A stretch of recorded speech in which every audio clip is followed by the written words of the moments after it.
할렐루야. 예배 나온 여러분 환영합니다. 우리 이 시간 하나님을 찬양하면서 하나님 앞에 나아가겠습니다.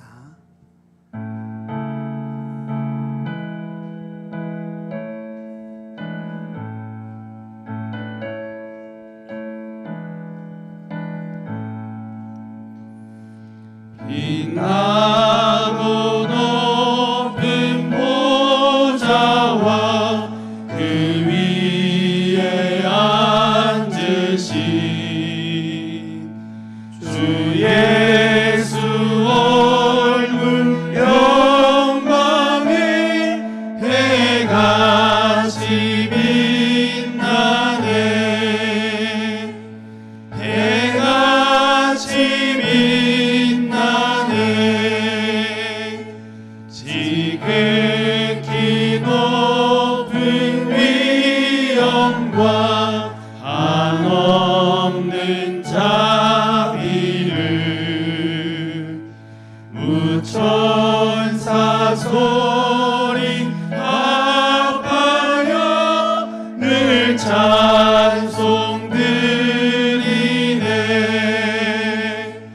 늘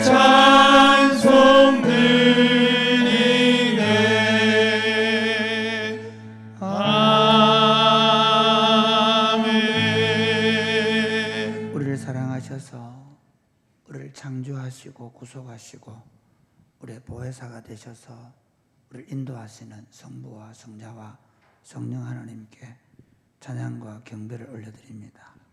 이 시간 저희를 예배로 부르셔서 주님께 찬양과 경배로 나아가오니 저희 예배를 받으시고 저희 가운데 임재하셔서 저희를 다스려 주옵소서. 이곳에서 하나님의 통치가 나타나게 하시며 하나님의 복된 나라가 우리를 통해서 이 땅에 나타나는 것을 보게 하여 주옵소서. 아멘. 예수님 이름으로 기원하옵나이다. 아멘.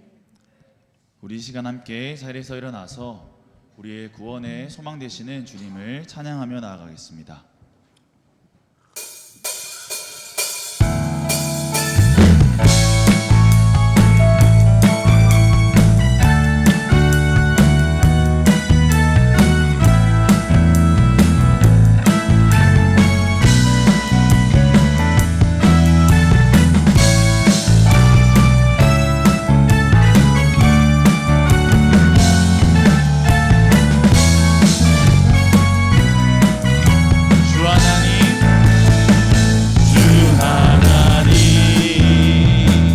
독생자 예수 날 위하여 오시었네.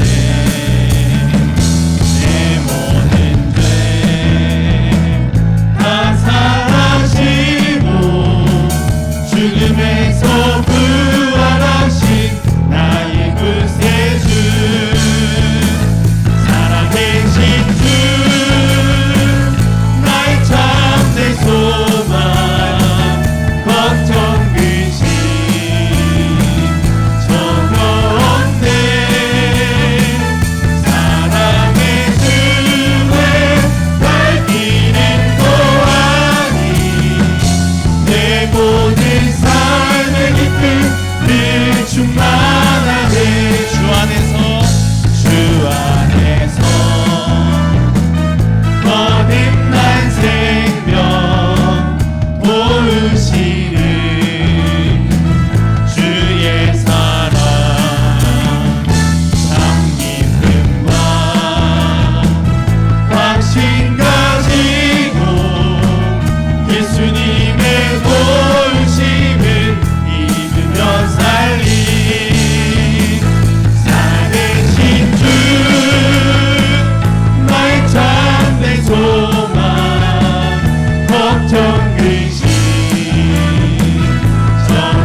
진실하신 주 주님 같은 반석은 없도다.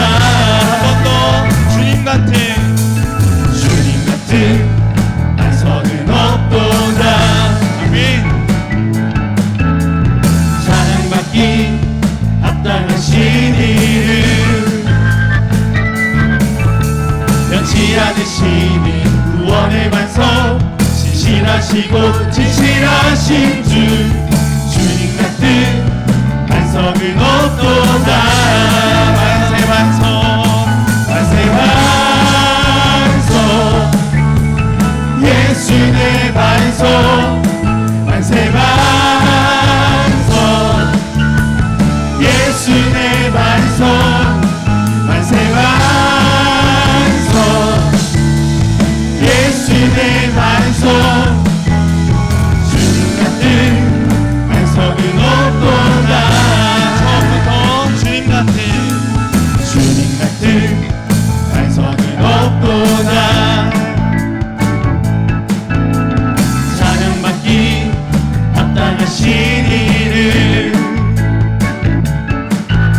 변치 않으시는 구원의 반석 신실하시고 진실하신 주 주님 같은 반석은 없도다. 한 번 더 주님 같은 반석은 없도다. 찬양받기 합당하신 이름 변치 않으시는 구원의 반석 신실하시고 진실하신 주 주님 같은 반석은 없도다. 만세 반석 만세 반석 예수 내 반석 만세 반석 예수 내 반석 만세 반석 예수 내 반석 주님 같은 반석은 없도. 한 번 더 만세 반석 만세 반석 예수 내 반석 만세 반석 예수 내 반석 만세 반석 예수 내 반석 주님 같은 반석은 없도다. 아멘. 우리 구원의 반석 되신 주님을 찬양합니다.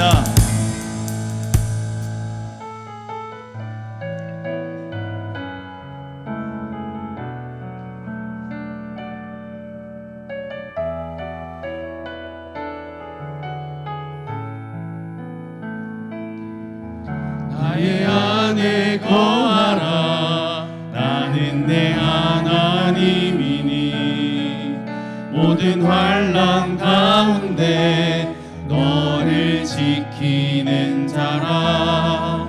두려워하지 말라 내가 널 도와주리니 놀라지 말라 내 손 잡아주리라. 한 번 더 나의 안에 거하라 나의 안에 거하라 나는 내 하나님이니 모든 환난 가운데 너를 지키는 자라. 두려워하지 말라 내가 널 도와주리니 놀라지 말라 내 손 잡아주리라. 내가 너를 지명하여 불렀나니 너는 내 것이라 내 것이라 너의 하나님이라. 내가 너를 보배롭고 존귀하게 여기노라. 너를 사랑하는 내 여호와라. 나의 안에 거하라 나의 안에 거하라 나는 내 하나님이니 모든 환난 가운데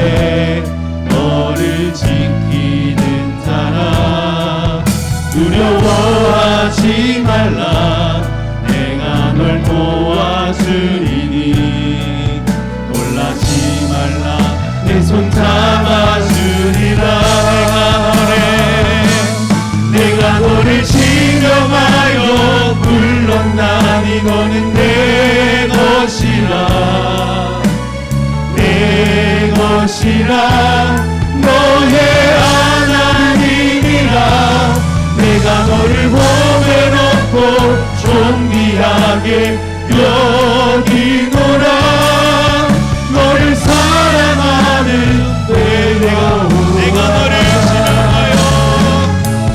내가 너를 지명하여 불렀나니 너는 내 것이라 너의 하나님이라 내가 너를 보배 놓고 존귀하게 여기노라 너를 사랑하는 내 여호와.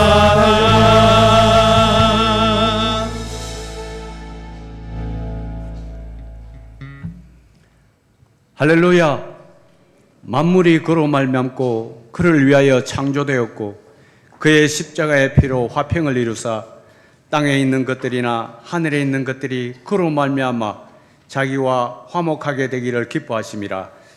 예수 그리스도로 말미암아 화평케 된 우리를 거룩하신 하나님 아버지의 자녀되게 하시고 구속하신 은혜에 감격하여 성령의 인도하심에 따라 이 시간 영과 진리로 예배합니다.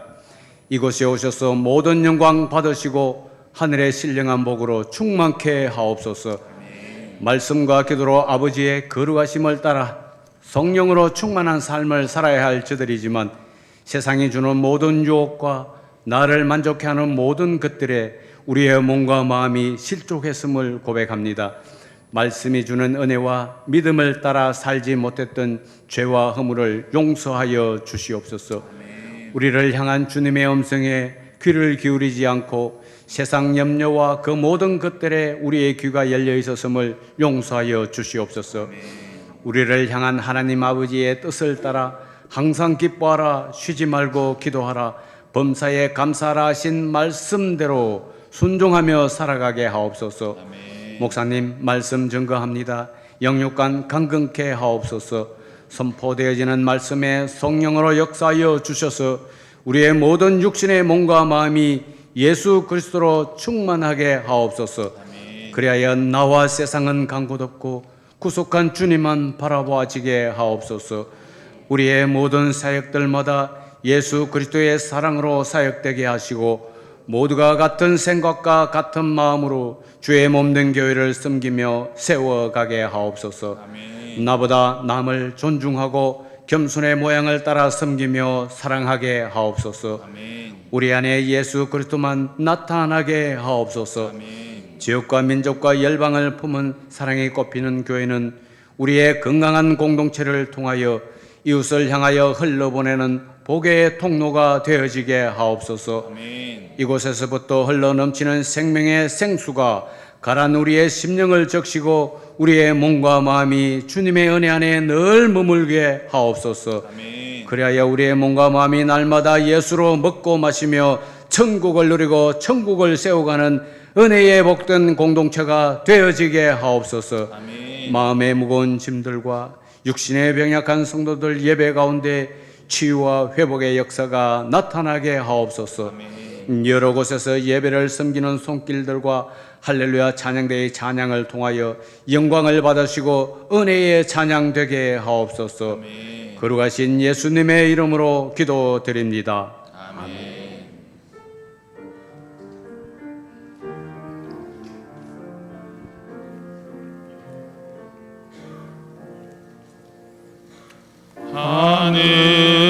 하늘에 계신 아버지 이름 거룩하사 주님 나라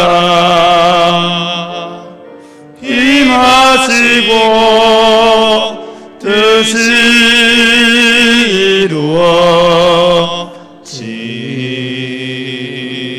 이루어지이다. 일용할 양식 주시고 우리들의 큰 죄 다 용서하옵시고 또 시험에 들게 마시고 악에서 구원하소서. 대개 주의 나라 주의 권세 주의 영광 영원히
아멘. 날마다 주님을 더 가까이 나가는 기도하겠습니다. 하나님과 멀어져 있던 우리들, 하나님과 원수된 우리들, 도대체 하나님을 아버지라고 부를 수 없는 우리들을 구속해 주셔서 하나님을 가까이 할 수 있는 하나님의 친백성 되게 하신 것을 감사합니다. 이 시간 저희가 하나님 앞에 나와서 예배를 드리며 하나님의 말씀으로 나아가고자 합니다. 하나님, 이 시간 우리가 하는 이 예배 가운데 임재하셔서, 우리가 드린 예배 가운데 임재하셔서 저희를 말씀으로 가르쳐 주옵소서. 주의 말씀이 들려질 때 하나님의 말씀을 깨닫게 해주시고 그 말씀을 깨달은 대로 살아갈 능력을 주셔서 그 말씀을 따라 살아감으로 30배, 60배, 100배로 결실하는 복을 누리며 살게 하여 주옵소서. 예수님 이름으로 기도드립니다. 아멘. 오늘 우리에게 주신 하나님의 말씀은 사도행전 9장입니다. 사도행전 9장 19절부터 31절입니다. 사도행전 9장 19절에서 31절 말씀 서로 교독을 하시겠습니다. 음식을 먹음에 강건하여지니라. 사울이 다메섹에 있는 제자들과 함께 며칠 있을새 즉시로 각 회당에서 예수가 하나님의 아들이심을 전파하니 듣는 사람이 다 놀라 말하되 이 사람이 예루살렘에서 이 이름을 부르는 사람을 멸하려던 자가 아니냐. 여기 온 것도 그들을 결박하여 대제사장들에게 끌어가고자 함이 아니냐 하더라.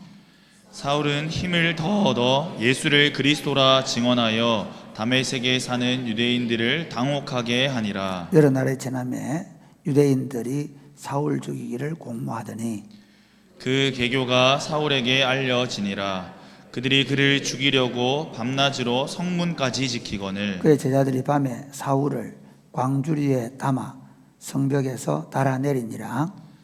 사울이 예루살렘에 가서 제자들을 사귀고자 하나 다 두려워하여 그가 제자됨을 믿지 아니하니 바나바가 데리고 사도들에게 가서 그가 길에서 어떻게 주를 보았는지와 주께서 그에게 말씀하신 일과 다메섹에서 그가 어떻게 예수의 이름으로 담대히 말하였는지를 전하니라.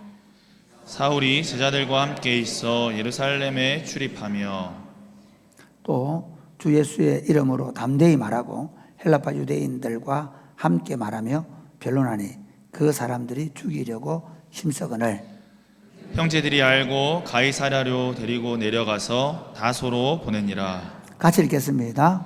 그리하여 온 유대와 갈릴리와 사마리아 교회가 평안하여 든든히 서가고 주를 경외함과 성령의 위로로 진행하여 수가 더 많아지니라. 아멘. 지금 사람들은 위기에 처해 있습니다.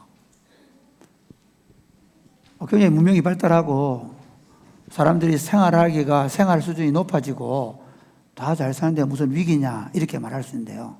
하나는 우리 스스로 인간성이 상실되고 있습니다. 사람들이 얼마나 악해졌는가 하면요, 전혀 모르는 사람을 스마트 앱으로 우리 아이 공부시키는 거 불러내가지고 무참하게 살해해버립니다. 사귀던 사람이 마음이 변했다고 해가지고 그 사귄 사람뿐만 아니라 그 증거를 인멸하기 위해서 그 언니를 죽여버립니다. 그냥 지나가는 사람을 막무가내로 아무 이유 없이 폭행해버립니다.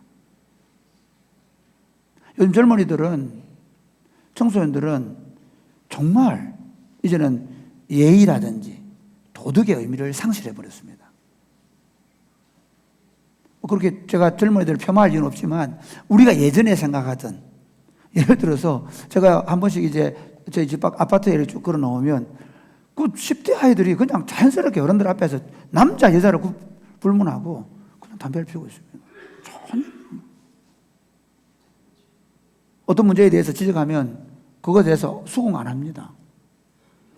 누구의 말도, 부모의 말도, 선생님의 말도, 어떤 사람의 말도 들으려고 하지 않는 사회입니다. 그러면서 그 아이들이 그럼 듣지 않으면서 더 좋아지냐면 점점 더 적어도 성경적인 개념을 가진 사람들 입장에서 보면 자율적으로 성숙한 인간이 되는 것이 아니라 점점 더 타락해 가고 있습니다. 그러면서 인간은 점점 기능화되어 가고 있습니다. 뭘 잘하는 사람, 컴퓨터를 잘하거나 공부를 잘하거나, 그래서 그 기능을 가지고 학교를 가고 직장을 가서 그 기능을 잘 수행해서 돈을 많이 벌면 꽤 괜찮은 사람으로 인정받는 그런 시대입니다.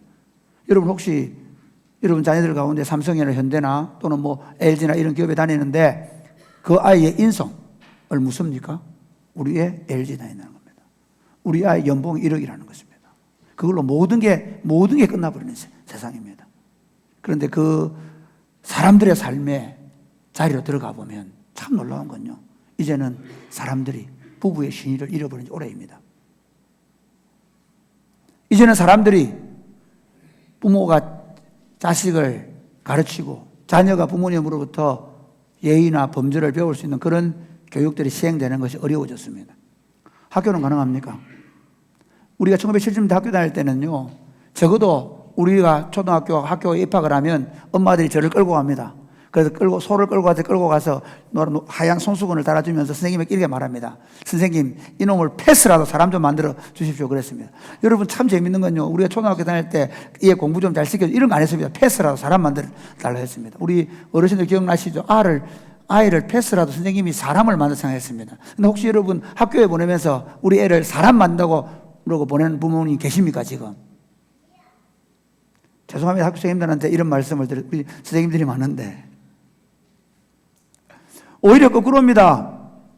아이가 학교에서 스마트폰을 하거나 학교 규칙을 위반했다고 해서 선생님이 조금 이렇게 애 제재를 가하면 애가 발랑 들어 누워버립니다.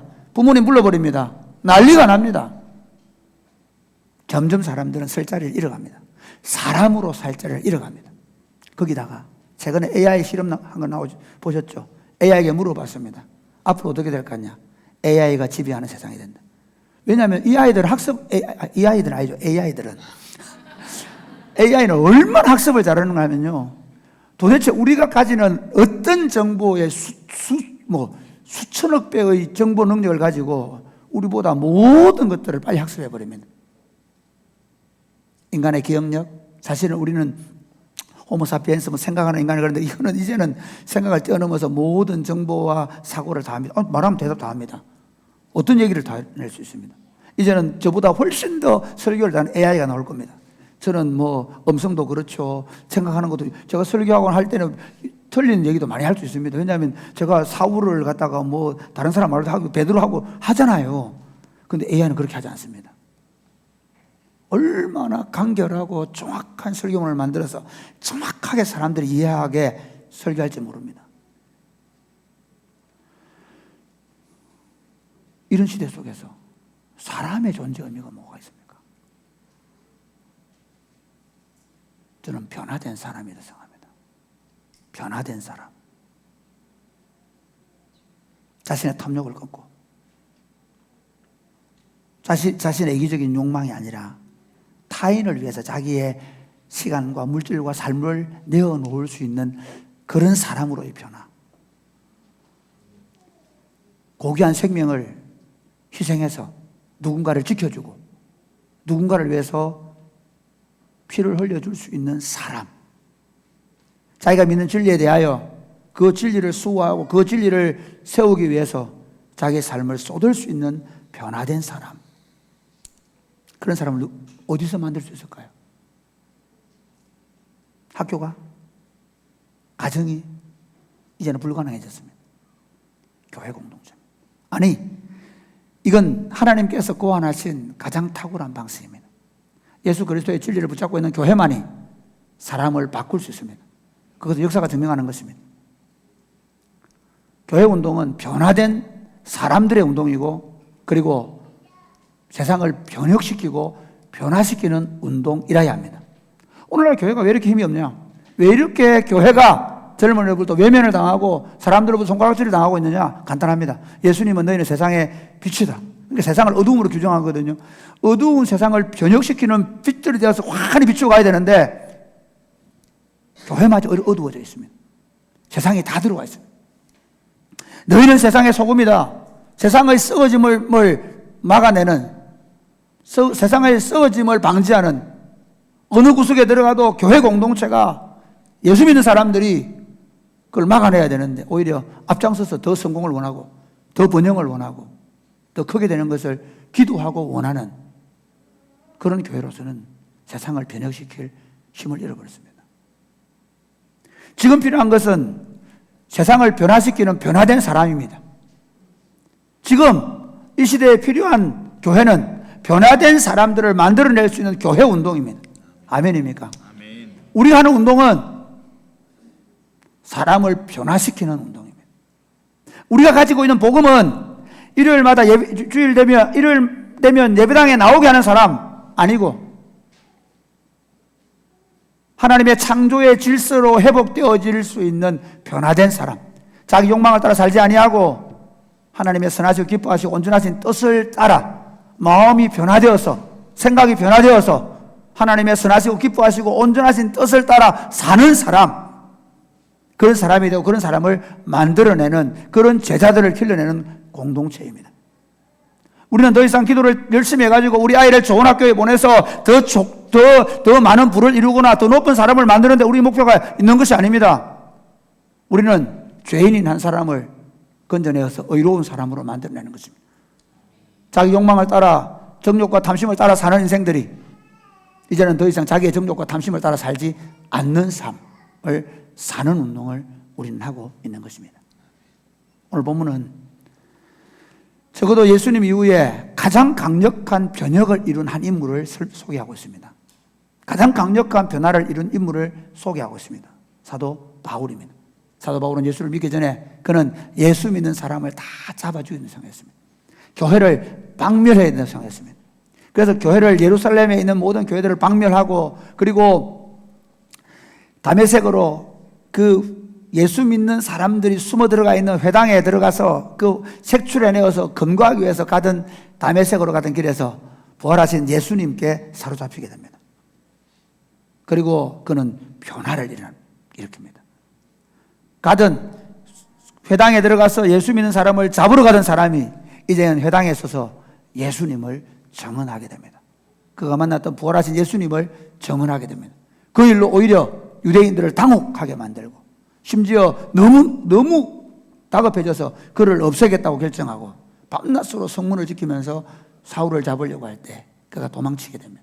그리고 다시 예루살렘에 와서 이게 사실 이 기간은 3년의 시간이 걸립니다.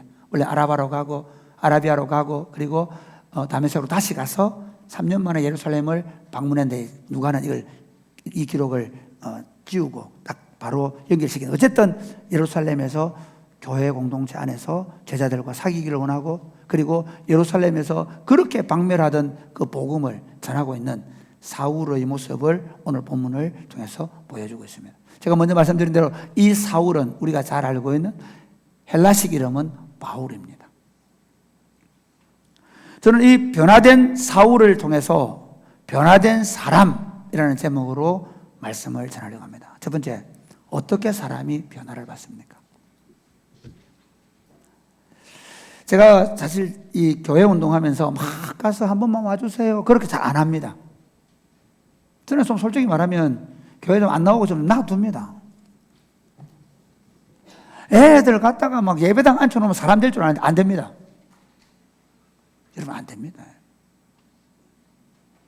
잘못하면 예배당에 10년, 20년 앉아있으면서 껍데기를 딱 종교의 껍데기를 뒤집어 쓰고 교회가 뭘 해야 되는지를 정확하게 알면서 오히려 교회 안에서 철저하게 종교적인 사람이 되어 참 교회 아닌 교회를 지향할 수 있습니다.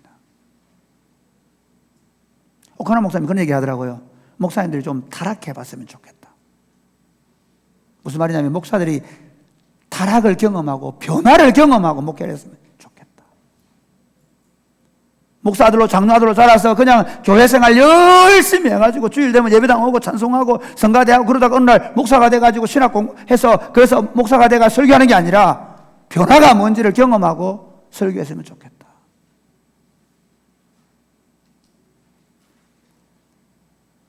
사람이 어떻게 변합니까? 사람은 예수를 만나야 됩니다. 일요일마다 꼬박꼬박 예배당 온다고 변하는 것이 아닙니다. 예수 그리스도를 만날 때 죄인인 사람이 의인이 되는 줄 믿으시기를 바랍니다. 아멘. 예수 그리스도를 만날 때 죽었던 생명이 다시 하늘로부터 생명을 받아가지게 되는 믿으시기를 바랍니다. 아멘. 하나님의 생명을, 하나님을 아는 생명을, 하나님을 아버지라고 부를 수 있는 생명을 가지게 되는 것입니다. 예수 그리스도를 만나게 될 때 제3위이신 성령 하나님을 우리의 인격체 속에 모시게 되고 그 성령 하나님과 동행하는 삶을 살게 되는 줄 믿으시기를 바랍니다. 그래도 변화가 안 일어난다고요. 여러분, 예수를 만나고 옛사람이 죽고 새사람인 하늘의 생명을 가지게 되고 예수를 믿고 하나님의 삼위 하나님이신 성령이 오셨는데 내가 안 변한다고요. 그건 두 가지 중에 하나입니다. 진짜 예수를 안 만났든지 아니면 예수를 만났는지 자기가 의식을 못하든지 뭐 그런 일은 별로 없겠지만 왜냐하면 이런 경우 있거든요.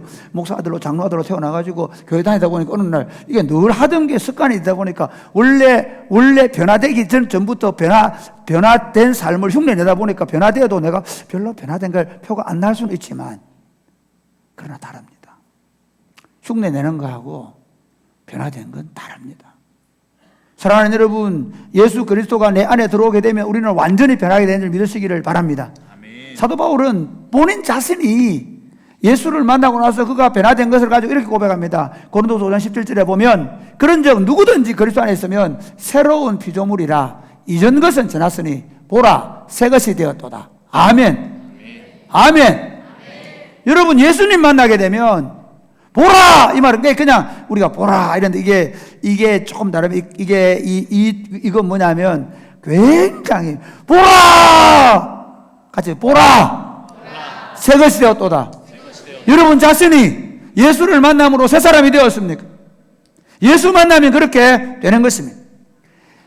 예수 만나면 일요일마다 한 번씩 교회 오는 사람이 되는 것이 아니라 예수 만나게 되어지면 하나님을 아버지로 부르는 사람이 되는 것입니다.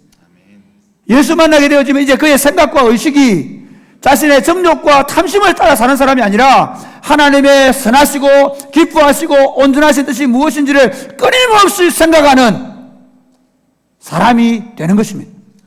그것을 생각하고 그것을 삶으로 살아내는 사람으로의 변화입니다. 그렇게 예수를 만나게 되어지면 그때부터 하나님의 성령이 우리 안에 와서 참 이제 술 취하지 말라 이런 방탕한 것이 오직 성령의 충만을 받아라 그렇게 얘기하죠. 에베소 5장 18절에 보면 이게 굉장히 중요합니다. 이 변화된 사람 안에 성령이 오시는데요, 그때부터 이쪽으로 안 취해지는 거예요. 그 술 취하는 게 뭐냐면요, 술 먹지 말라는 정도가 아니에요. 그걸 놓고 옛날에 보면 술 먹지 말라, 뭐 그건 또 포함되겠지만 세상에 어떤 것에 사로잡히지 않는다는 거예요. 그게 돈이든 권력이든 명예든 세상에 어떤 것에도 사로잡히면 안 된다는 거예요. 예수 믿는 사람은 오로지 성령께 사로잡힙니다. 아멘입니까? 아멘. 한번 크게 해보죠. 아멘. 아멘. 코로나 이후에 우리 마스크를 벗고 나서도 똑같이 아멘 소리 들어요. 아멘. 이거는 자다가 깨어나도 야 내가 새 술에 취해 살 수 있게 됐다. 그래서 예수 믿는 사람은요 실제로 가난하고 좀 힘들고 좀 고난스러워도 그것 때문에 짜부러들지 않습니다. 낙담하지 않습니다. 우울하지 않습니다. 누가 내를 인정해주든 안 해주든 상관없습니다. 내 안에 누가 와 계십니까? 성령님이 계십니다. 할렐루야.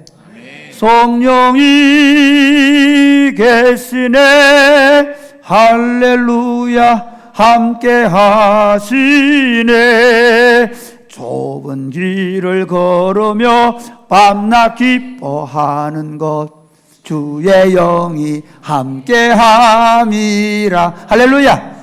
우리 믿음의 선배들은 그렇게 살았습니다. 예수님이 들어오면 변화가 납니다. 두 번째, 변화를 받으면 어떤 일이 납니까?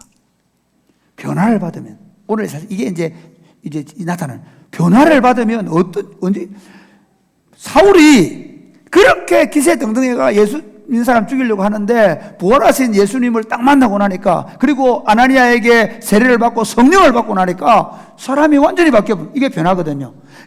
그 변화가 주는 영향이 뭐냐면요, 가장 중요한 게 교회 안에서 참된 형제의 교제를 누리게 됩니다. 예수 믿게 되면 가장 먼저 나타나는 게 신생이거든요. 중생이거든요. 중생한다는 말은 태어나는데 가정을 갖게 돼요. 하늘 가족. 교회입니다. 교회는 한올 가족 공동체입니다. 거듭나게 되면 이제는 그 하늘 가족 공동체와 사귐, 교제가 시작되는 줄 믿으시기를 바랍니다. 아멘. 예수 믿기 전에 아무 상관없던 사람들, 예수 믿기 전에는 적대시하잖아요. 교회가 사도 바울은 어느 정도였습니까? 사도 바울은 교회를 박멸해야 된다 생각했습니다. 교회는 씨를 말려 생각했습니다. 예, 교회를 멧돼지가 헤집듯이 다 헤집어 엎어버렸습니다.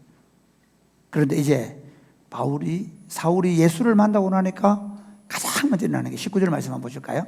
같이 읽겠습니다. 같이 시작. 음식을 먹음에 강건하여 지니라. 사울이 다메섹에 있는 제자들과 함께 며칠 있을세. 예, 여기 보면 다메섹의 제자들과 함께 며칠 동안 있었다 이러는데 이게 그 형제들 사실은 잡으러 왔던 사람들이거든요. 잡아서 예루살렘으로 압송해 가려고 했던 사람들이거든요.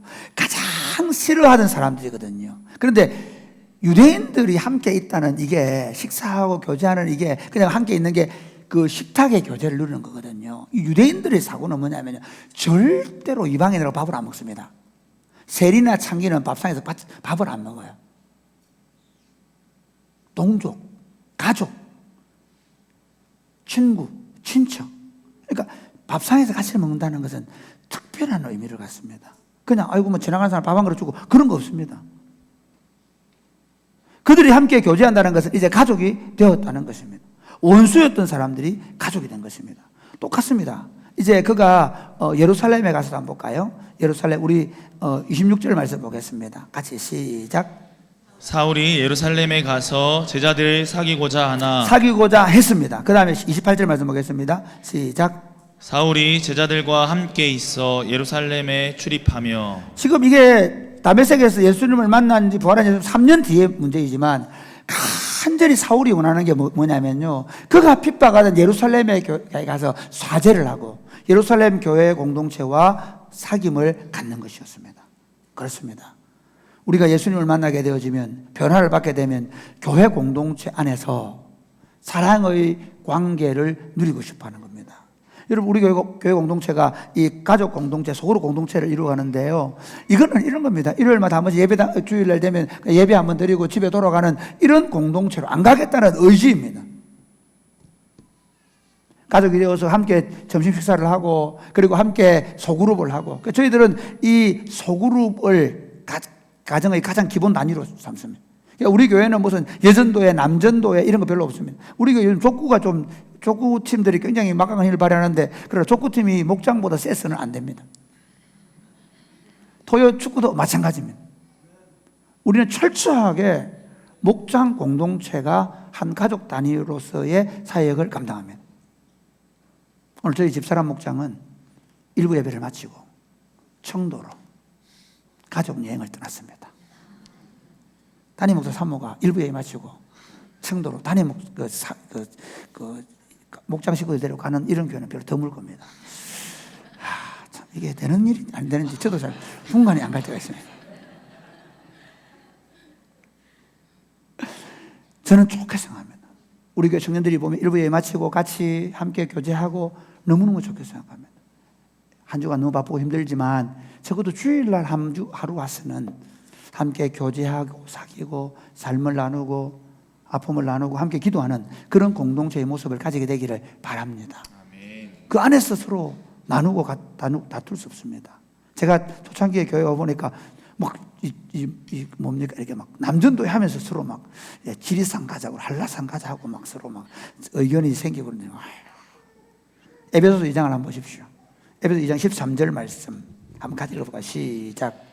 이제는 전에 멀리 있던 너희가 그리스도 예수 안에서 그리스도의 피로 가까워졌느니라. 그는 우리의 화평이신지라 둘로 하나를 만드사 원수된 것 곧 중간에 막힌 담을 자기 육체로 허시고 법조문으로 된 계명의 율법을 폐하셨으니 이는 이 둘로 자기 안에서 한 세 사람을 지어 화평하게 하시고. 여기 보면 이 둘이라면 유대인과 이방인은 절대로 그 원수놈들이고 지옥에 뗄감으로 쓸 놈들이라고 그렇게 하던 사람들인데 그들이 예수님 안에서 한 세 사람이 지어졌다는 말은 부부가 됐다는 말이에요. 한 몸이 되었다는 말하고 같은 말이에요. 그러니까 교회는 뭐냐면요. 이 창조 시에는 부부가 한 몸으로 지어진 거거든요. 근데 예수님 시대, 그러니까 예수님이 오셔서 만드신 구속의 재창조는 뭐냐면 예수 믿는 형제들, 예수 믿는 자매들이 창조 때의 부부가 되었던 것처럼 사랑으로 하나가 되는 공동체입니다. 아멘입니까? 거기서 무슨 원망이 있습니까? 거기서 무슨 기질이 다르고 거기서 무슨 이전에 네가 내 돈 떼먹었고 없습니다.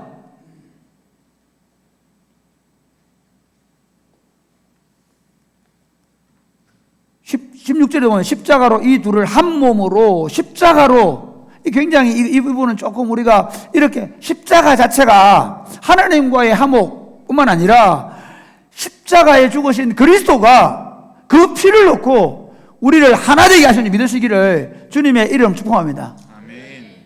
그러므로 하나님과 화목하게 하시고 원수된 것들을 소멸하셨다. 십자가로 예수님 이렇게 한 겁니다. 이 둘이라면 이방인과 유대인을 한 몸 되게 하고 그리고 이 하나 된 이 사람들과 하나님을 화목하게 하시는 이게 교회입니다. 그래서 교회 안에서 뭐 네가 다르고 내가 다르고 뭐 없습니다. 교회 안에서 화평을 깨는 사람은 신앙이 어린 사람입니다. 애기들은 그렇게 합니다. 사랑이 꽃피는 교회 운동은 다른 거 아닙니다. 나는 기도를 열심히 합니다. 나는 신학을 했습니다. 나는 내가 어떤 사람이 없습니다. 제가 목사입니다. 그래서 제가 화평을 깨는 사람이면 저는 어린 사람입니다. 우리 중에 장로님이 만약에 화평을 깨고 있으면 그분은 직분이 장로일지 몰라도 그는 신앙이 어린 사람입니다. 제가 홋카이도에 갔는데 참 제가 이번에 7월 달에 그 우리 교회 부흥회 그 교회 순례 강사로 부른 박영기 선교사님이 계신데 정말 탁월한 분이셨습니다. 야, 제가 놀란 게 저는 그냥 일본 교회 그래서 동경에 우리 한번 갔잖아요. 그다음에 오사카에 제가 한번 우리 교단에서 한번 간 적이 있거든요. 근데 그거는 개인적으로 만난 거잖아요. 이번에 가서 그 교회들을 돌아보는데 정말 놀라운 걸 발견했습니다. 일본인, 한국인, 그 다음에 미국인이 한 팀이 돼서 교회를 사역해요. 자, 미국하고 일본 사이는 어떤 사이입니까? 원자폭탄을 터뜨린 사람들 아닙니까? 그렇죠. 그 다음에 한국하고 일본 어떤 사이입니까? 36년 동안 강제로 나라를 지배했던 사람들 아닙니까? 그런데 그들이 하나가 되어서 교회가 되었단 말이에요. 형제가 되었단 말이에요. 민족의 벽을 서로 적대감을 다 그리스도의 복음은 상쇄시킵니다. 아멘입니까? 아멘. 6월 6일 날 우리는 목포 남학신광교회에서 장덕신 목사 위임 예배를 드렸습니다.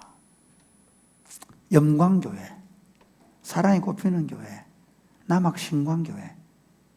오랜만에 보는 사람도 있고 처음 보는 사람도 있지만 가족 잔치였습니다. 교회는 한올 가족 공동체입니다.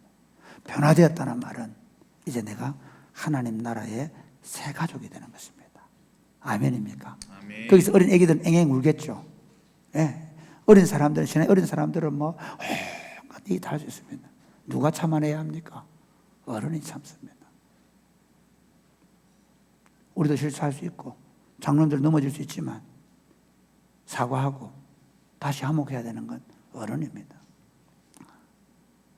아하고 어른하고 싸우면 아이가 이겨야 합니다. 이게 교회입니다. 두 번째, 적극적으로 복음 전도자가 됩니다. 변화를 받으면 생기는 일은 복음을 싫어하는 사람이 복음을 좋아하게 됩니다. 20절 말씀 보겠습니다. 20절 말씀 시작. 즉시로 각 회당에서 예수가 하나님의 아들이심을 전파하니 사울은 예수님이 하나님의 아들이라는 걸 절대로 믿지 않았습니다. 그것 때문에 예수 믿는 사람들을 박멸했습니다. 그렇죠. 그리고 사울이 재밌는 건요.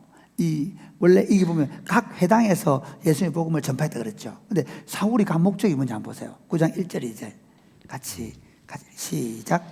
사울이 주의 제자들에 대하여 여전히 위협과 살기가 등등하여 대제사장에게 가서 다메섹 여러 회당에 가져갈 공문을 청하니 이는 만일 그 도를 따르는 사람을 만나면 남녀를 막론하고 결박하여 예루살렘으로 다메섹으로 간 잡아오려 이유가 함이라. 뭐냐면 거기 회당에서 그 당시는 아직 교회가 형성되지 않았습니다. AD 70년경부터 나사렛파로 불리던 기독교인들과 나사렛파로 불리던 기독교인들과 그리고 유대교가 완전히 분리됩니다. 그 예루살렘 멸망 이후로 그 예루살렘 티토스 장군이 예루살렘을 완전히 멸망시킨 그 이후로 기독교와 유대교가 갈라서는데 그 전까지는 어디서 바울의 선교 사역의 근거가 어디입니까? 회당이죠. 그 전에도 똑같다는 겁니다. 그러니까 회당 안에, 유대교 안에서 이렇게 얘기하는 겁니다. 같이 유대교를 믿던 유대인들이 메시아가 왔다는 겁니다. 한쪽에서는 메시아가 왔다 그러고, 한쪽에서는 유대인교 사람들, 아직 메시아가 안 믿던 유대인들과, 유대교와 교인들과 예수님이 메시아라고 믿는 유대교인들이었습니다.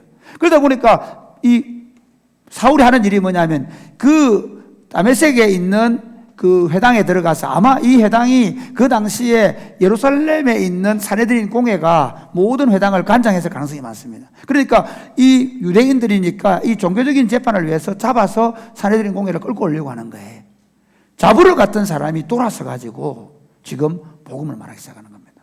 더 놀라운 게 있습니다. 우리 21절 말씀, 21절 시작. 듣는 사람이 다 놀라 말하되 이 사람이 예루살렘에서 이 이름을 부르는 사람을 멸하려던 자가 아니냐. 여기 온 것도 그들을 결박하여 대제사장들에게 끌어가고자 함이 아니냐 하더라. 예, 그런데 이렇게 하는데도 불구하고 사울은 어떻게 하냐면 더 힘을 얻어서 예수가 그리스도라고 증언했다. 그러니까 유대인들이 너무 당혹해가지고 없애려고 합니다. 그런데 그렇게 해서 아라비아로 도망가고 다메섹에 잠시 머물렀던 사울이 3년 만에 예루살렘에 돌아오는데, 한번 볼까요? 우리 29절 말씀 보겠습니다. 29절 시작. 또 주 예수의 이름으로 담대히 말하고 헬라파 유대인들과 함께 말하며 변론하니 그 사람들이 죽이려고 이 헬라파 힘쓰거늘. 유대인들이 누굽니까? 헬라파 유대인들이 누구 죽였어요? 스데반 죽일 때 헬라파 유대인들하고 변론했죠. 사울도 헬라파 유대인들과 변론합니다. 왜 그럴까요? 이 바울은 어디 사람이야? 길리기아 다소 사람입니다. 헬라파 유대인교에 속했던 사람일 수 있습니다. 그러니까 이 사람 자체도 원래 헬라파 유대교를 교인이었습니다. 그런데 이제 거기 가서 복음을 말하기 시작한 겁니다. 사실은 자기가 스데반을 죽일 때 그 헬라파 유대교를 대표해서 그 산헤드린 공회의 이름으로 그를 죽이는 검사 노릇을 합니다. 그리고 자기가 잘 알고 있던 헬라파 유대인들 세계 안에서 예수 믿는 사람을 색출해서 잡아갔을 겁니다. 그렇지 않습니까? 근데 그 사람이 이제 그 변해서 그 회당에서 똑같은 사람이 완전히 변화돼서 복음을 증언하기 시작하는 것입니다. 할렐루야. 이게 교회의 성례입니다. 이게 많아져야 됩니다. 그러니까 교회가 제대로 되려고 하면 막 교회를 박해하고 교회를 힘들게 하는 사람들이 와가지고 예수 믿고, 옛날에 그런 일 많았죠. 한국 교회 초창기 어땠습니까? 뭐 김익두 목사님이나 이런 분들 뭐 전설 같은 얘기는 뭡니까? 막 교회 창문 던지고 창문 돌 던지고 뭐 그럴 때는 사람들이 선교사를 핍박했고 이런 사람들이 예수를 믿잖아요. 우리 때도 그랬죠. 교회의 능력입니다. 이 변화된 사람들이 나타나도록 교회는 기도해야 합니다. 변화는 사람들은 적극적으로 복음을 변론하고 복음을 전하는 사람 만듭니다. 세 번째로는 변화된 사람이 변화를 받으면 고난받는 사람입니다. 뭐 때문에? 복음 때문에. 예수님께서 이렇게 얘기하죠. 아나니아에게 이 사람이 이방인과 왕들 앞에서 복음 때문에 고난을 받게 될 것이라고 얘기하죠. 바울이 가장 예수님을 탁월하게 닮은 삶의 가장 중요한 특징을 신학자들은 고난으로 봅니다. 바울이 뭐 병 고치고 뭐 그 있었죠. 근데 바울이 예수님을 가장 잘 닮은 건 뭐냐면 예수님이 십자가를 지고 고난 받으신 것처럼 바울은 이제 변화를 받으면서부터 고난이 시작되는 겁니다. 우리 한번 볼까요? 9장 23절, 24절 같이 시작. 그 계교가 여러 날이 지나매 유대인들이 사울 죽이기를 공모하더니 그 계교가 사울에게 알려지니라. 예. 그래서 그들이 밤낮으로 사울을 죽이려고 성문을 지키는 게 나오죠. 그 다음 29절 말씀 볼까요? 시작.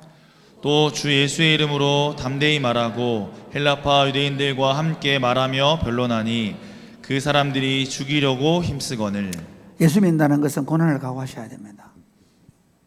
사람들은 예수 믿고, 참 제가 한국 기독교, 특히 제가 신앙생활을 하면서 안타까웠던 것 중에 하나는 저 가빠에 가서 한 가지 소원을 들어준다고 교회 와서도 참 뭐 와가지고 어머니 기도회 만들어가지고 입시철 되면 2달 전부터 기도회 하고 그래가지고 좋은 대학 갔다 하고 뭐 심지어 어떤 교회는 가면 서울대 가면 프랭카드 내걸고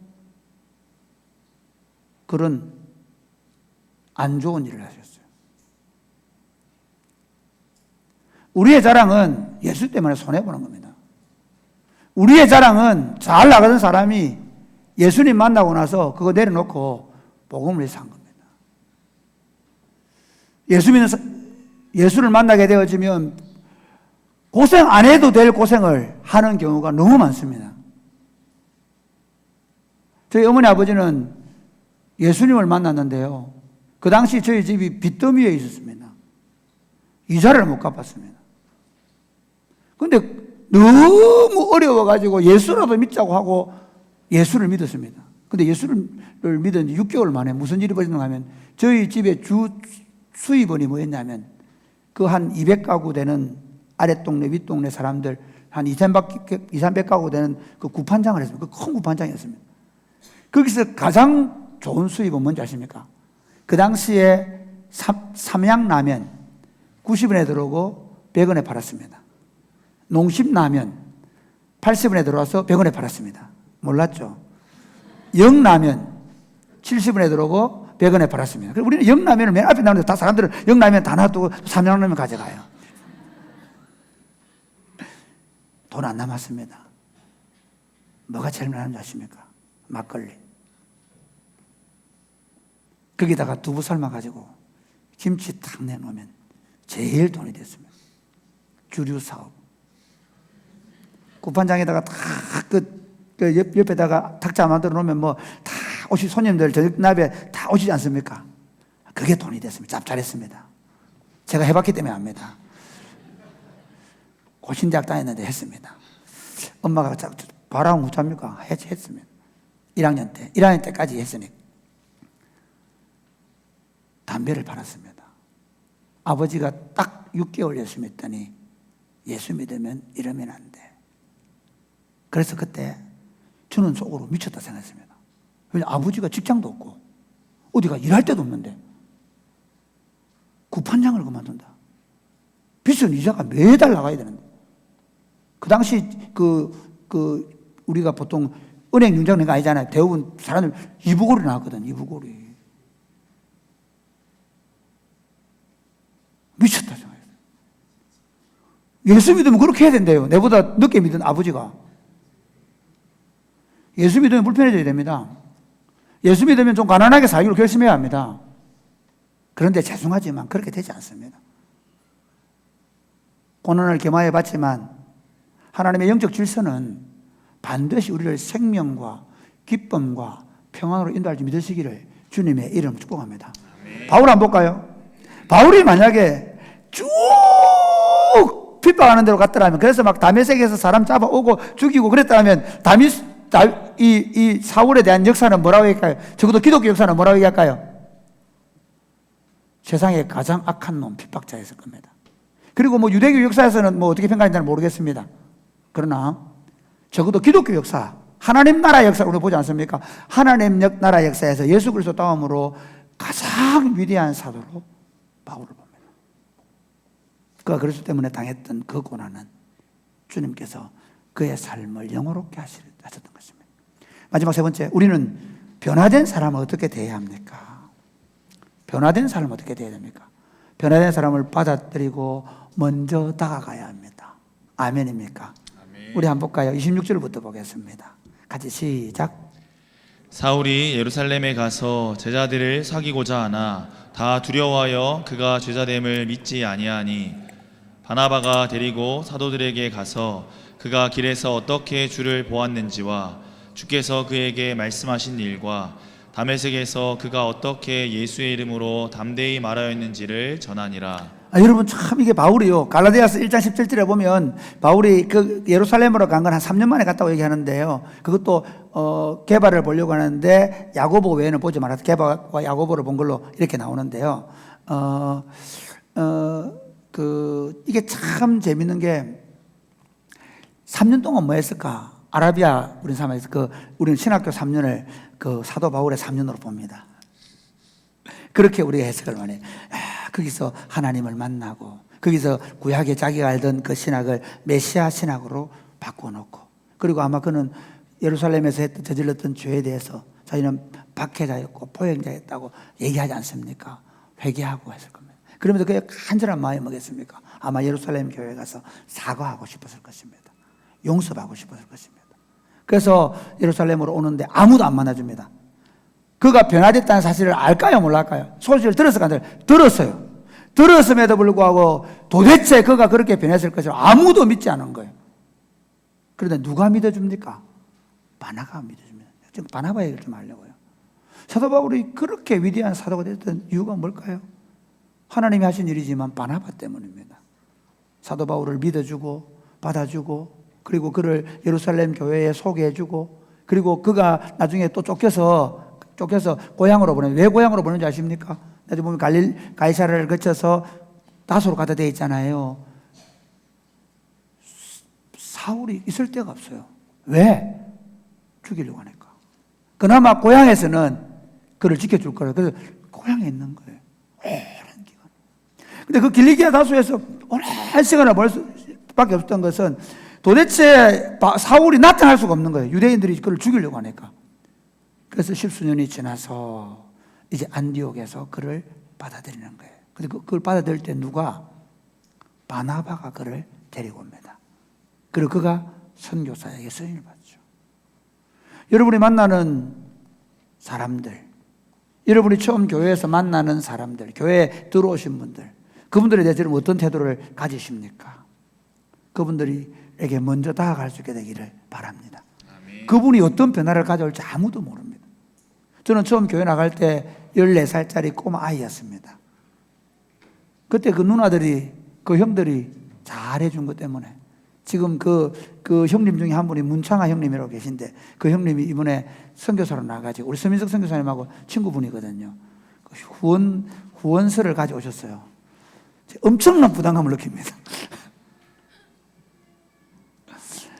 그때 그 형님들이 저를, 예수 안 믿는 집에 나오는 저를 따뜻하게 맞이해주고 그랬던 것 때문에 제가 지금 목회를 하고 있는 겁니다. 여러분들이 변화되어 오는 사람들을 더 주목하고 더 사랑하시기를 바랍니다. 그러면 두 번째로 영과 육을 보호해 주시고 지켜주시기 바랍니다. 사실은 사울도 그런데요. 그가 이렇게 예수를 믿고 나니까 어떻게 됩니까? 원래 있던 공동체에서 미움을 받습니다. 대부분 그렇습니다. 예수를 믿게 되면 어떤 일이 벌어집니까? 처음에 집안에서부터 핍박을 당하죠. 그 다음에 또 어떤 일이 벌어지면 친구들로부터 외면을 당하죠. 갈 데가 없어요. 그런데 실제로 지금 교회의 문제는 뭐냐면요, 그 처음 예수 믿고 오는 사람들이 안식처가 못 되니까 다시 돌아가는 거예요. 이단들은 다릅니다. 이단들은요, 딱 들어오면 생명사계처럼 쏴버립니다. 그 생명사계는 아닌데 싹 쏴버립니다. 그리고는 완전히 새로운 커뮤니티를 만들어줍니다. 이게 교회가 해야 될 일입니다. 교회 한 아이가 들어오고 교회 한 성도가 들어올 때 우리가 그를 잘 맞이해주고, 그가 예전에 어떤 사람이든 상관없이 그를 받아주고 그가 육과 영을 잘 보호할 수 있도록 해주고, 그러면서 세 번째는 함께 복음을 전도해야 됩니다. 사실은 지금 교회 운동이 잘 안 되는 이유는요, 변화된 사람, 회심한 사람이 없기 때문에, 또 더한 건 뭐냐, 그 변화된 회심한 사람들을 통해 복음이 흘러가지 않기 때문에. 무슨 말이냐면요, 가만 안 보세요. 예수를 한 40년 믿은 장로님들은 주변이 다 장로님들 알아요. 그리고 믿을 만한 사람들 다 믿었어요. 그렇죠? 그런데 처음 예수 믿고 들어온 사람은 어때요? 다 옛날에 함께 놀던 사람들이거든요. 그분들은 다 예수를 믿어야 될 사람들이에요. 그렇잖아요? 그러면 누구를 통해 복음 전도의 문을 열어야 합니까? 예수 안 믿는 사람, 예수 안 믿다가 들어온 사람. 그러니까 우리는 그들과 함께 복음을 전하는 일을 감당해야 한다는 것입니다. 말씀을 맺겠습니다. 사랑하는 여러분, 묻겠습니다. 여러분 변화되셨습니까? 그리스도가 여러분 안에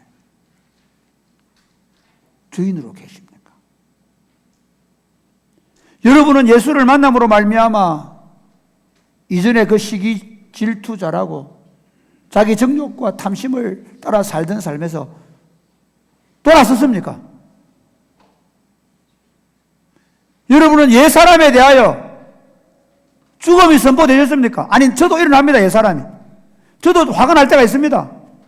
그런데 그거에 대하여 죽었다고 여기십니까? 아니면 그대로 가십니까?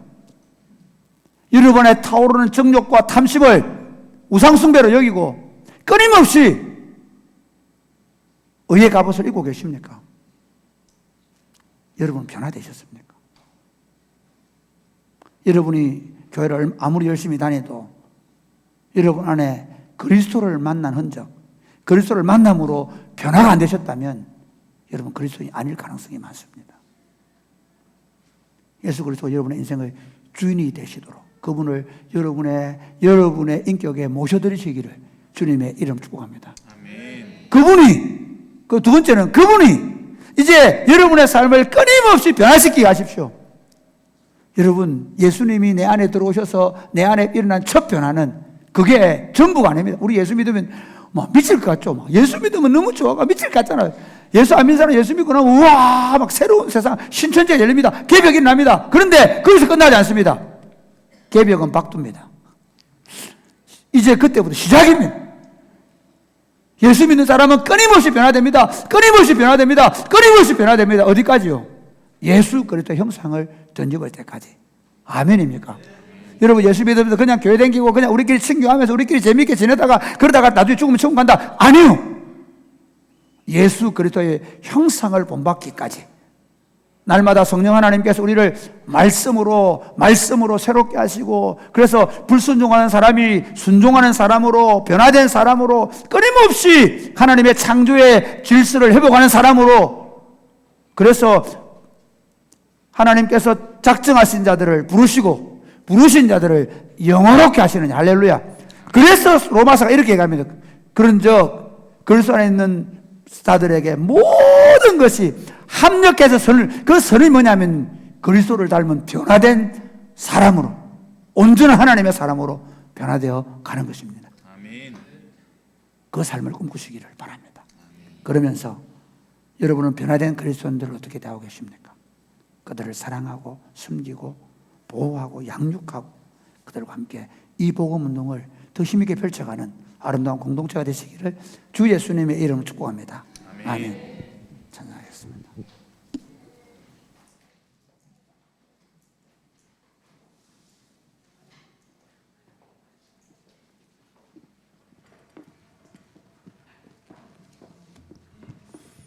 우리 다 같이 찬양하겠습니다. 주님과 함께하는 이 고요한 시간 우리 다 같이 일어나 찬양하겠습니다.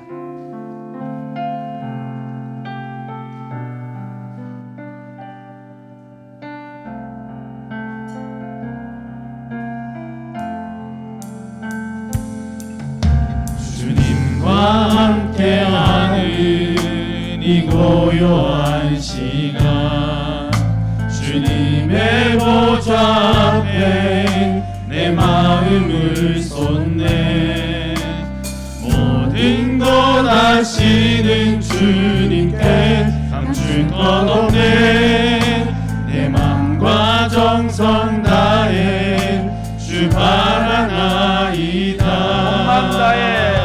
온 마음 다해 사랑합니다 온 마음 다해 주 알기 원하네 내 모든 삶 당신 것이니 주만 섬기리 온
알기 원하네. 내 모든 삶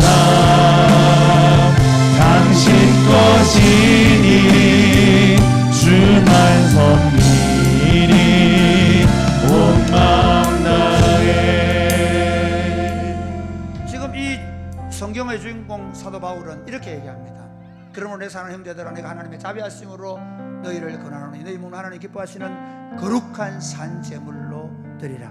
이는 너희가 드릴 영적 예배니라 라고 말합니다. 너희는 이 세대를 본받지 말고 하나님의 선하시고 기뻐하시고 온전하신 뜻이 무엇인가 분별하도록 하라고 말씀하십니다.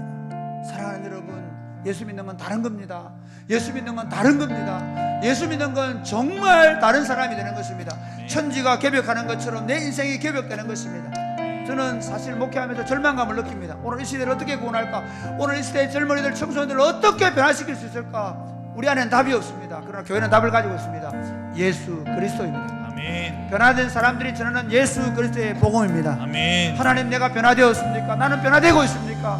예수 그리스도를 내 인생의 구주로 모시고 내 삶의 끊임없는 변화를 통해서 그리스도를 알아가게 하여 주옵소서. 아멘. 하나님, 내가 변화된 삶을 통해서 이제는 이 예수 그리스도의 복음을 들고 하나님, 변화되지 않은 사람, 소망이 없는 사람들에게 복음을 전해서 또 다른 사람을 변화시키고 변화시키게 하여 주옵소서. 아멘. 하나님, 그런 변화된 사람들을 통해 하늘 가족 공동체를 만들고 이 교회 공동체를 통해서 하나님, 세상을 변화시키는 운동을 일으켜가게 하여 주시옵소서. 아멘. 기도하겠습니다.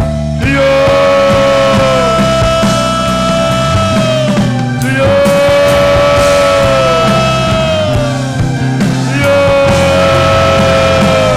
온 마음 다해 아버지 하나님, 사랑합니다. 온 마음 다해 세상을 변화시키고 주 알기 세상을 원하네. 사용하여 주옵소서. 모든 삶 당신 것이니 하나님, 변화된 삶을 통하여 또 다른 사람을 변화시키는 변화의 능력을 가진 사람으로 살아가는 하나님, 오늘 저희가 어두워져가는 것을 하나님, 세상을 화려하게 하고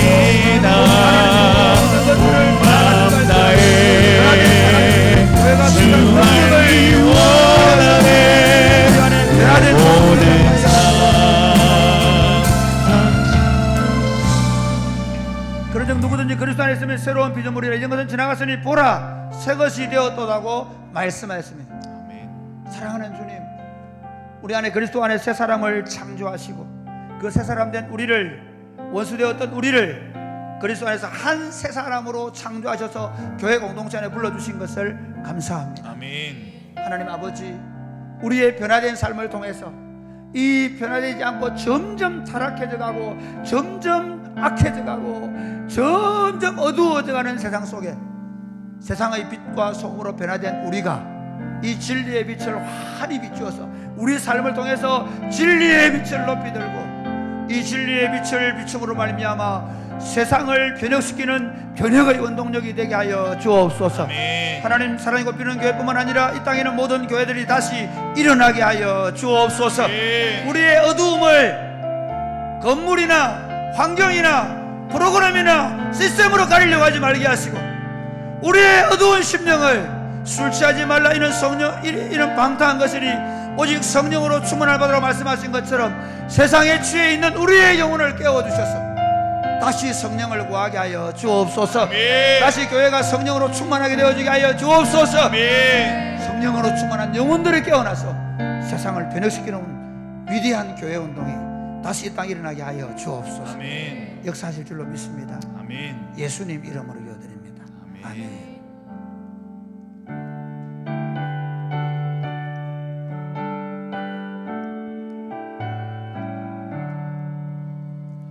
내게 있는 모든 것을 아낌없이 드리네.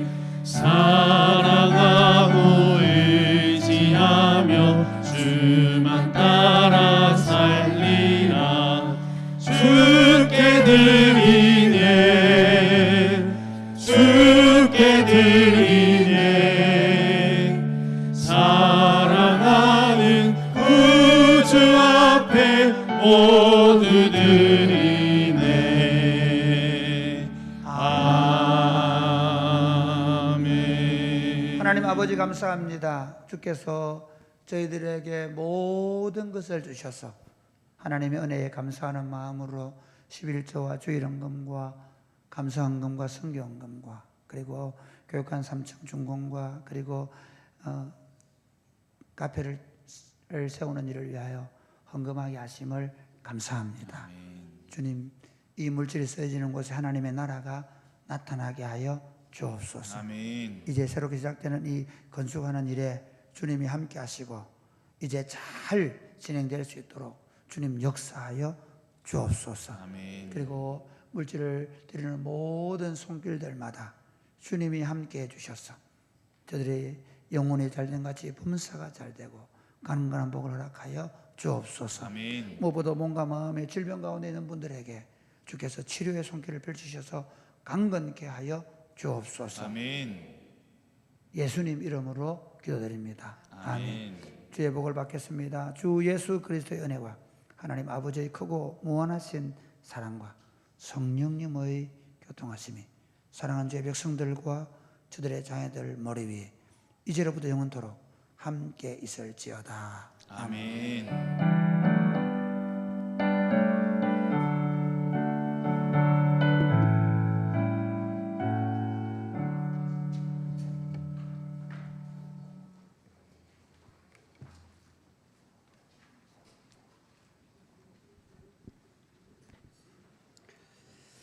이부 예배 오신 우리 성도님들을 주의 이름으로 환영합니다.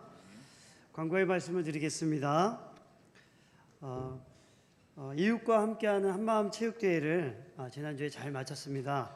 우리 섬겨주시고 지원해주신 모든 분들께 감사드립니다. 남학신학교회 장덕신 목사님 위임식에 지난 화요일에 저희가 잘 다녀왔습니다. 장덕신 목사님과 남학신광교회가 건강한 교회를 함께 잘 세워갈 수 있도록 여러분 함께 기도해 주시면 감사하겠습니다. 우리 전교인 전도여행이 8월 6일부터 9일까지 황석산 수련원에서 있습니다. 여러분들 가정별로 휴가 일정을 조정하셔서 신청해 주시면 감사하겠습니다. 교회 생활 안내를 드립니다. 6월부터는 저희가 캐주얼 데이로 단정하고 노출이 심하지 않은 복장으로 편안하게 예배에 참석해 주시면 감사하겠습니다. 교우 소식을 알려드리겠습니다. 오늘 오병이어는 김상수 장로님, 최혜심 권사님 가정에서 장례에 보여주신 성도님들의 사랑에 감사해서 오병이 하셨습니다. 우리 감사하다고 박수하겠습니다. 이번 주 토요일에 결혼식이 있습니다. 양진병 전지혜, 우리 양진명 형제 전지혜 자매가 저희 교회 청년이거든요. 전지혜 자매는 우리 태국의 우리 전대원 선교사님 차녀입니다. 그래서 이번 주 토요일 낮 12시 반에 우리 경산 아트람 4층 마리의 가든 홀에서 결혼식이 있습니다. 저희 교회에서는 11시 40분에 출발하겠습니다. 저기 사진에 나오는 분들이 우리 신랑 신부가 되겠습니다. 여러분들 오셔서 많이 축하해 주시면 감사하겠습니다. 우리 옆 사람과 인사하겠습니다. 변화된 사람으로 삽시다. 변화된 사람으로 삽시다. 우리 함께 축복하겠습니다.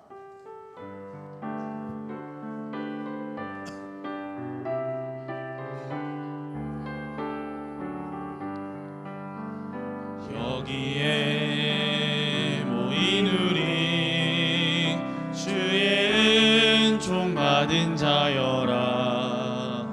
주께서 이 자리에 함께 계심을 아노라. 언제나 주님만을 찬양하며 따라가리니 시험을 당할 때도 함께 계심을 믿노라. 이 믿음 더욱 굳세라. 주가 지켜주신다. 어둠 밤에도 주의 밝은 빛 인도하라. 마쳤습니다. 안녕히 돌아가시기 바랍니다. 우리 좌우에 계신 분들은 창문을 열어주시면 감사하겠습니다.